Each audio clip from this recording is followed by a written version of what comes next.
Kita kedepannya akan mengadakan penyekatan-penyekatan di desa-desa maupun kelurahan, dan kita akan memperlakukan sesuai dengan kebijakan dari Pak Bupati untuk melaksanakan PPKM Mikro. Kita perketat lagi, kita berlakukan lagi PPKM Mikro di desa-desa, apalagi yang di mana zona-zona merah itu, ya kita batasi, ya seperti itu.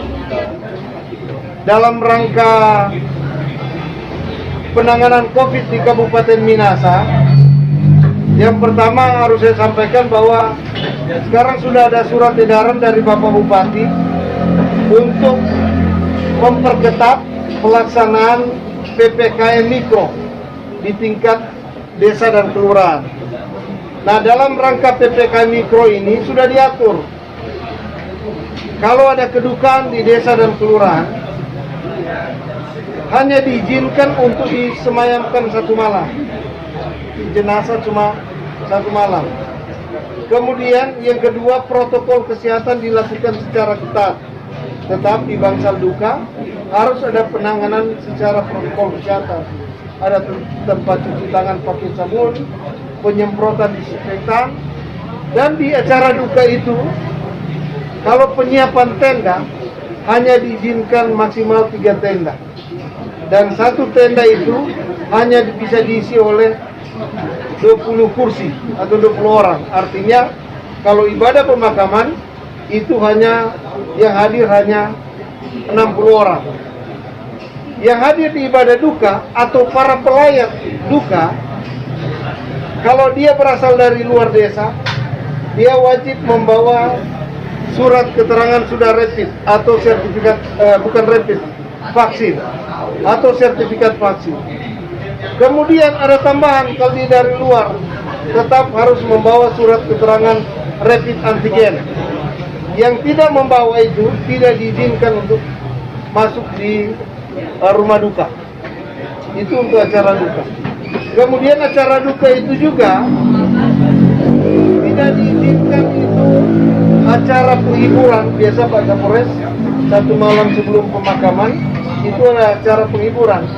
Itu hanya dibatasi sampai dengan jam 9 malam. Jam 9 malam. Kemudian untuk acara suka termasuk pesta nikah. Pesta nikah itu cuma diizinkan 4 tenda. Kalau dia bikin di desa atau kelurahan 4 tenda. Dengan catatan 1 tenda itu untuk keluarga, untuk keluarga yang menikah itu.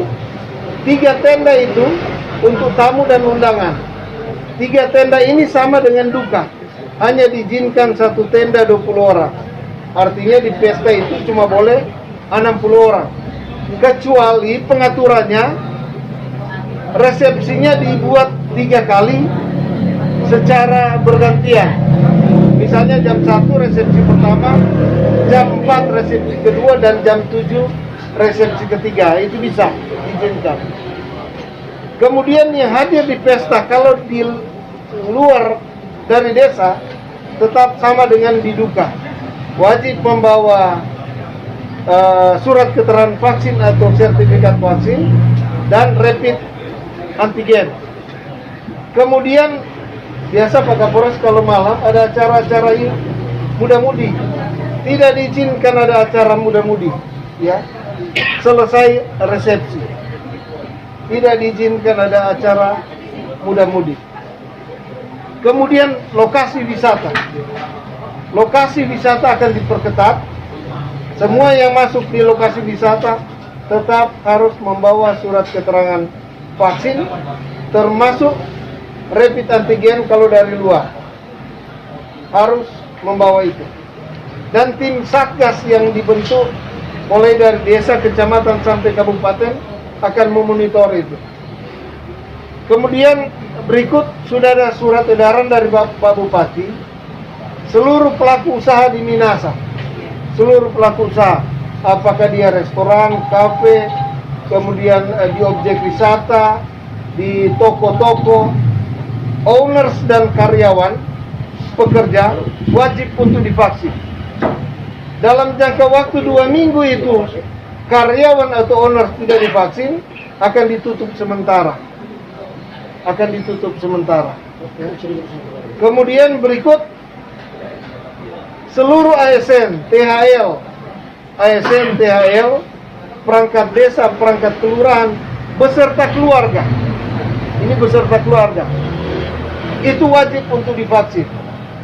Dalam waktu 2 minggu tidak divaksin, sanksinya adalah kalau ASN itu TPP-nya tidak dibayar 1 bulan, ditunda pembayaran. Kalau dia THL, honornya ditunda pembayaran. Kalau dia perangkat desa, perangkat kelurahan, siltapnya ditunda pembayarannya. Kemudian masyarakat umum yang akan memperoleh pelayanan publik, urus KTP, KK, surat izin, wajib membawa surat keterangan vaksin.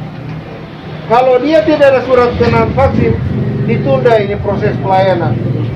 Termasuk para penerima bantuan, penerima manfaat, contoh yang BST, BLT, BPNT, PKH, itu harus membawa surat keterangan vaksin. Kalau belum divaksin, ditunda juga ini penyerahan bantuan itu. Nah, itu langkah yang dilakukan oleh pemerintah Kabupaten Minahasa dalam rangka mempercepat vaksinasi di wilayah Kabupaten Minahasa.